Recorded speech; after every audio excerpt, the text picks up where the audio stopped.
begin tonight in the Rockrimmon neighborhood of Colorado Springs, where a longtime hub of the community was lost last year with the closure of the Rockrimmon Library branch. In response, volunteers banded together to open their own library, spearheaded by local nonprofit COS Reads, one that will host a grand opening tomorrow. And now, though, KRDO 13 has obtained a letter sent out by the Pikes Peak Library District to its patrons in which the district raises several concerns about the new facility. KRDO 13's Paige Reynolds joins us live at our newsroom with this latest drama. Paige?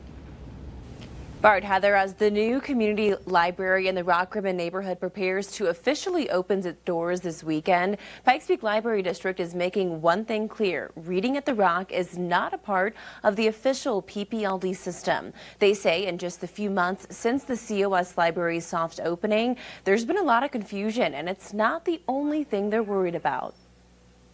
We've had 0 people confusing us with the Pikes Peak Library District. The director of COS Reads, Carla Powers, says the organization has tried working with the Pikes Peak Library District ahead of their opening. So I actually started that conversation and asked them, what should we do? Let's see if we can work together on this. And instead, I got silence until we received the letter that everyone has seen. That letter sent to PPLD cardholders in April.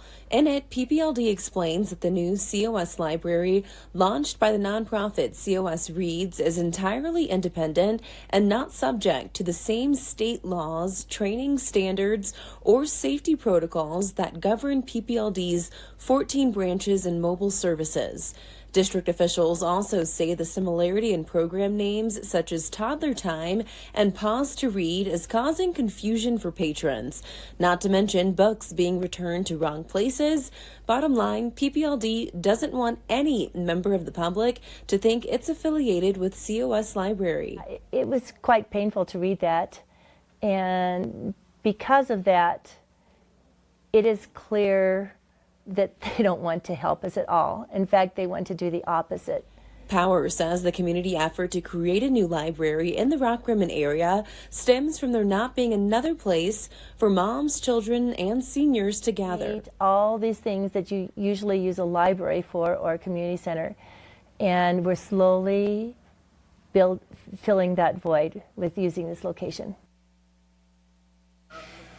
PPLD denied our request for an interview, but they say they did send a statement that reads in part, "Our intent is not to discourage new library initiatives, but PPLD has a responsibility to ensure that the public is not confused."